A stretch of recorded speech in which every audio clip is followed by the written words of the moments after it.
Hello, everyone. Welcome back. We have Conqueror, week 2. This is Titan, and I'm Meta Shift for the play-by-play. Joining me is Anti on the Color Cast. Yeah, say hello. Hello. It has Hello. been a hot minute since the last time I remember being on cast, at least, but now that we're here, it's a good time, and I'm glad to be able to spend it with you, MetaShift, because Aw. we are bound to be seeing some very interesting games here now with, I believe it is Dorado Gaming Iota. It's a little bit of, a mouthful there, but, Dorado's a very storied organization. We've seen them around. We've seen them with tons and tons of different teams. Meanwhile, on the other side, Monkeys Cancun, the team to beat right now, because both of these teams, while they are undefeated in terms of set score, Monkeys Cancun have not dropped a game yet. Wow, I did not know that, but cool. Both teams are undefeated, so someone's gonna be only one is gonna be undefeated after tonight. And yeah, I don't know any of these players really. We do have some subs for Dorado Gaming Iota, which is good news for Monkeys Cancun. But we'll see if those subs are able to hold their own. I do you know any of these names down here? I really don't know any of these players. Yeah, I mean, I'm not too familiar with the players myself, but that's a beautiful thing about getting on to the casting desk is that you get to see these players grow from the ground up. You get to see them at the beginning, you get to see them at the end. Whether or not we're going to be seeing any of these players in the finals of the season is something that we'll have to figure out later on. But at the very least for now, we get to see what the teams look like at the very beginning when they're still starting to mesh. And I gotta say, 2 subs makes that pretty dang difficult. Yeah. I mean, I think about how big Dorado org is, though. These subs probably play all the time, right? Like they probably all play for each other. That's what I've done on past orgs. If the org's big enough, you're always subbing for other teams. You all know each other. There's probably in houses. I think they might be okay. I'm not going to count them out or anything. But this is a big night for them. So we'll see. We'll see if Dorado has what it takes to take down Monkeys Cancun. If Monkeys Cancun is the favorite. Yeah, I mean, I'm not 100% certain as to who would be the favorite. I mean, we're literally one set into the season so far. So having an undefeated set record could be a little bit of a different thing because once again, it's the regular season. We're still running best of 3. Conqueror not going to be running that fearless draft. So it is still teams getting more chances to really figure out, hey, does this composition work? Does this composition work? What do we need to pick? What do we need to ban? What is something that we can abuse on this patch until it gets nerfed away in the next one or buffed into an unreasonable position here? I'm still baffled as to why Jax is getting buffed. I'm going to be so real with you. Hey, Jax isn't the best top laner right now. I'm not saying he's the best top laner. I'm just saying we're already seeing him in pro play as is. The fact that we're buffing him on top of that for a buff that would buff his tank build that we're seeing already. I think we're going to get another month of Jax. But, all things being said, we're going to have to see how these teams actually work together on the Rift. And what better way to find that out than through what they draft? Yeah.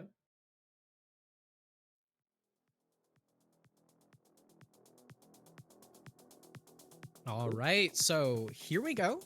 Now, the big question here is, so MetaShift, as far as I'm concerned, there's not too many, this is the must-ban champion if you are on red side on this particular patch, other than what I would have said as Misfortune. So I'm a little bit surprised that Monkeys Cancun on the blue side are going to be the ones banning out Misfortune first, because that immediately says, hey, we don't play Misfortune.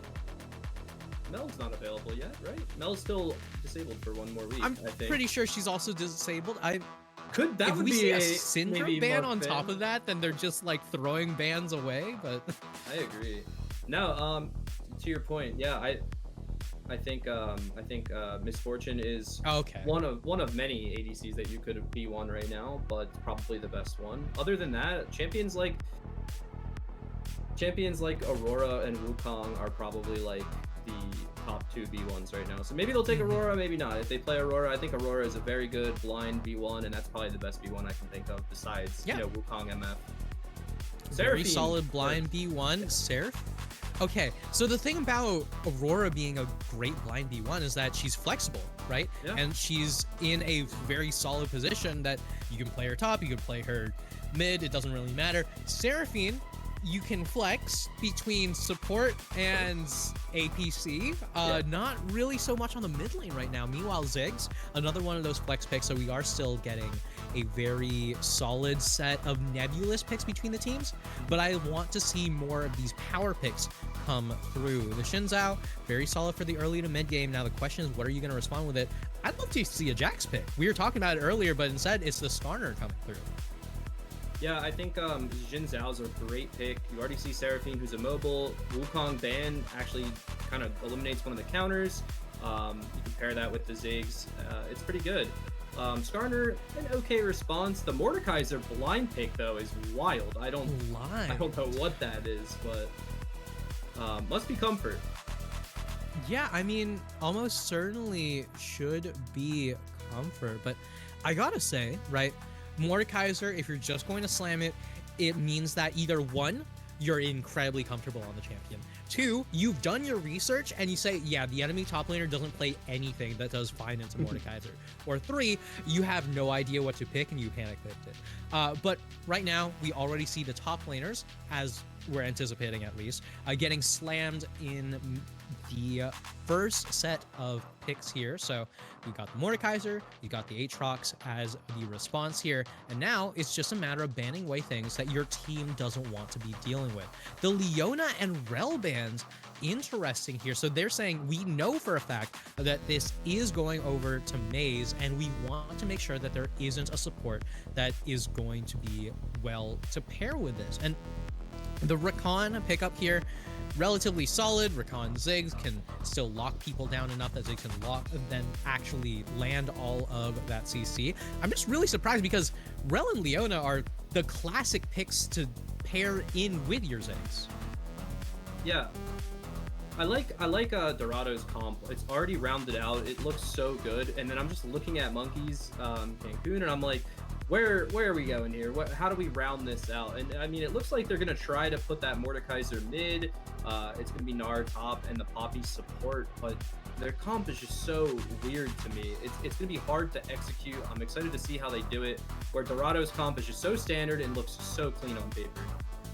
Yeah, I mean, I will say there is one thing to say about whether or not someone is more comfortable on some of these crazy little pocket picks, but the big thing to remember, right, is we are not playing at the top echelon. The meta only really matters for where you currently are, and it only really matters for what you currently know.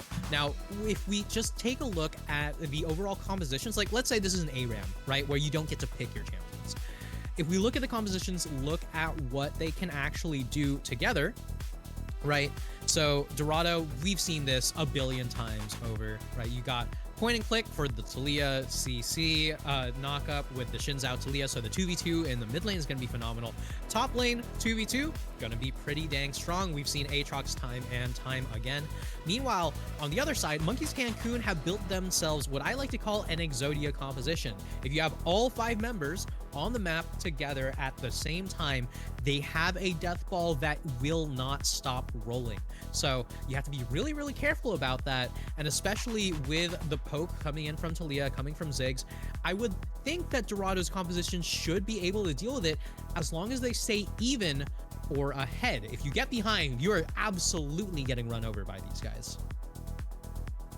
I agree. We'll see if Monkey's Cancun will have a great lead. I think we're ready to go. Let's get on it with game 1. All right. So here we are getting onto that rift here, and got a little bit of a short hiccup right there, but in the end, meta shift. I'm really excited to see where these junglers are pathing, because you could always go for the classic bot to top pathing, say, all right, it's Gnar versus Aatrox, let's make something happen. But I really want to see some top to bot shenanigans, because if either of these lanes get ahead, I think that we're going to find ourselves looking at some absolute clown fiestas of gameplay. Yeah, I mean, as uninteractive as the bot lane is, both Ziggs and Seraphine are somewhat immobile. I think it would be smart for Dorado to look for some plays on the Seraphine. And I think it would be smart maybe for the other side for Monkeys to play top side. But I do think ganking should be this should be a heavy ganking game. I mean, you have Jin Zhao and Mhm. Skarner. These champions want to gank. They want to do things. So um, I'm excited for that. I mean, this should be a spicy one. Yeah, Um, definitely should be a spicy one. I also will note that is a Dorn Shield on the Aatrox, so we already know that Aatrox says, yeah, I'm just going to get poked a billion years here. But I gotta say, I feel like there's at least one or two counter picks that are stronger counter picks into Aatrox when you know that you have that counter pick, but I don't know. yeah, Metal gets the stun there on Rakan against the wall. A little bit of poke here in the bot lane. Nothing to come of it. It looked like XVII. What number is that? Is that 17? I don't know. I I don't know. I believe don't know so. Roman numerals. We were gonna call Rakan 17. It looked like 17 was gonna trade back there, but drastically undying Rakan. Oh my god. Another stun against the wall. Ice takes half HP. If they get level 2 here, they could do something. Yeah, honestly, a lot of the times when you do see Poppy in that bot lane, you know, she's starting Q, like you're managing to get the early push onto the wave, so you have a guaranteed way to actually get that level 2, you know, start, but instead starting the E getting really, really aggressive with it. I'm surprised that Metal is opting for that play, but it's gone completely unpunished so far. Those health bars are slowly ticking down on the side of Dorado, but meanwhile on the side of Monkeys Cancun, it's looking very, very healthy, and Pro Comps seems to agree. Yeah, that's crazy. Just like I think Pro Comps does take into consideration like the way the champions function together. So I'm kind of surprised because um, a lot of the way the Rados like they do function together, but I don't see it as much for Monkeys Cancun. Maybe the power picks of just those champions are really weighed heavy. Well, I But do say that Dorado's composition does work together. My big question mark is that Aatrox, right? So you have the Shinzao and the Talia together, and you say, all right, well, it's point and click CC, we can knock someone up, and then that's a guaranteed shove with the Talia. Aatrox is there. He is a side laner. He will stay on that side lane and he will keep people on a side lane, which, you know, as far as the team fighting goes, not really too important. But oh, who cares about team fighting? Discrepancy did flash over the wall, but that means Poom can follow, knock up into the Talia combo. Poom with the first blood. You know, I was gonna say earlier, both junglers are pathing up, and now Sean's getting caught out in mid. This might be 2 kills. Okay, Oh, but Mordekaiser's shield keeps alive. Just barely, not quite going to get that second kill, but is able to do a lot of damage to that Mordekaiser. And this is exactly the strength that we were talking about, Metashift, where it's that point and click CC to set up into that Talia to start things off. And I was saying that, all right, we're not going to see so much of the Aatrox except for the side laning, but either way, let's take a quick look at it again with this replay. Yeah, as like you can see, Discrepancy goes in for the Scuttle Steel, does get it. And on the way out, yeah, mid-prio diff. Nezame is going to flip them back in, and Poom, you know, who followed with Flash, will pick up that first blood. It's weird, because, you know, they did have top prio there, but going in for a cheeky steal like that, I don't know. yeah, but I mean, sometimes that's the issue when you have champions like Mordekaiser in that mid lane. I will say, this is actually not the first time I've seen a Mordekaiser mid. The first time I did see it was during one split of the NXEL OQs, where there was a team who was, you know, continually playing that Mordekaiser mid because their mid laner was their best player by a long shot, you know, was, I believe, like mid challenger, you know, spamming that Mordekaiser mid. The thing is, they quickly realize we cannot rely on this. It loses out on a lot of the prio in competitive play. There's so many things that can go wrong, even if you're mechanically good with the champion. So right now, the big question is, can the Mordekaiser hold out until that level 6 and then just force those 1v1s? Ooh, does land the pull there and has the ultimate available. Sean going for the solo kill on Nezame. Gonna flash the flip too. And this should be a kill for this Mordekaiser mid that we've been talking about. Discrepancies here, maybe looking for a second. I don't think the pull is back up yet. But Sean with a nice solo kill. Nezume maybe, or Nezumi maybe overstepping there. Yeah, and just like that, that was exactly the moment that we were talking about. Is that, hey, can Mordekaiser last until level 6 and then just start running over the Talia? That is kill number 1 for Sean in that mid lane. But the question is that going to snowball into much more? Nezmi right now just not in the greatest of positions, but as long as you can call your jungler in, right, you know, Xin Zhao Talia has a very, very good combo for yourself here. And Dorado getting started on that dragon, looking to accelerate this early game. Yeah, Dorado's going to get the dragon, and monkeys are going to get the grub. So 1-1 on objectives, 1-1 on kills, and all towers, I think 5 plates still, as we're probably looking to track the feats, right? I believe so. Yeah, we care about those. They're important. Although they don't feel as important anymore. When they first, I think it was like the first patch of the season, it was like you get feats, you win. Now it feels like you can give them, and you can still win, even if I you don't don't have know. them. I don't know. I'm gonna be so honest with you. I have from the very beginning been a feats hater. Either way, we're gonna have to look at this fight here so far. on Metal. Metal's gonna flash out. Poom still goes in, trying to get that last flip of the exhaust. Keeps Metal alive, and it will not turn into anything more. But summoner spells used. Yeah, flash and exhaust down for the Poppy support. Yeah, no feats to be found over here. Instead, just gonna tickle their toesies with those bombs. Not gonna be doing too much in terms of the actual kills here. And we're keeping it at its cool 1-1 between Monkeys Cancun and Dorado Gaming Iota. But I gotta say, right, I have always said from the very beginning, feats are all right. They're not game ending. They don't really matter so much here. But in the end, the biggest thing that they did do in solo queue is completely tilt your teammates off the face of the earth if you lost them. Like, League of Legends is a management game, and the thing you're managing is your team's mental. But either way, top there was lane an all in there. The crazy. top lane using the Gnar ult for some poke. Oh, and it looks like we're trading ultimates here. That's the encore for the quickness. And again, nothing to come from a lot of the aggression here in the bot lane. It's going to be 0-0-0-0. Both sides. Oh, did we freeze?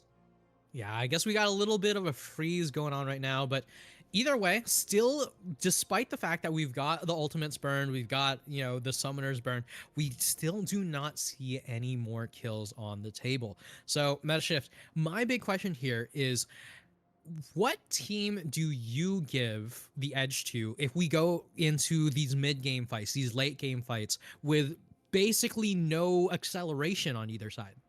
Yeah, so what's really good for monkeys, in my opinion, is the fact that the acceleration's on the Mordekaiser, right? The Mordekaiser is probably the strongest member in the game, has the most CS, has a kill. That's really good if Mordekaiser is the strongest. Because if Mordekaiser's 1-0, but there's like a 3-0 Ziggs, a 3-0 Jin Zhao, Mordekaiser's not really that good. But like you said, it's a very slow game. Mordekaiser's the strongest member in the game. That is just that's game changing. He's gonna ult Jin Zhao probably, and Jin Zhao's not gonna win that. Yeah, I mean, absolutely will not win that. We also do see the, I believe, haunting guys. I keep forgetting the name of the item. That's right. Haunting guys in the Mordekaiser's inventory here, which means that it is going to be a build immediately into that Rift Maker. If I mean, it might not be the Rift Maker, it might just be the Leandries, but usually when you see Mordekaiser nowadays, it's immediate rush into the Rylai's. And when you have that Rylai's, right, you can instantly get absolutely max value the moment you land a single ability onto an enemy champion. I mean, sometimes Mordekaisers say, all right, well, I don't actually care about the Rylai's. I don't need to slow them. I just need to get, you know, fast enough to get on top of them. And by on top of them, I mean in range to ult. So sometimes we'll have a little bit more build variation, right? It could be the Rylai's start. It could be the Hextech Rocket Belt. I mean, there's a lot of different ways to do it. Riftmaker, I think, is the least common for what we do see from Mordekaiser, but then again, we're looking at Mordekaiser mid. It's already pretty dang uncommon. True. Yeah, I mean, the Ghost is probably just the replacement for an early Rylai's. But let's talk about this. Yeah, let's go to intermission and try to figure out how to break this frozen screen. Yeah, I mean, sometimes that's just how it be on production. I mean,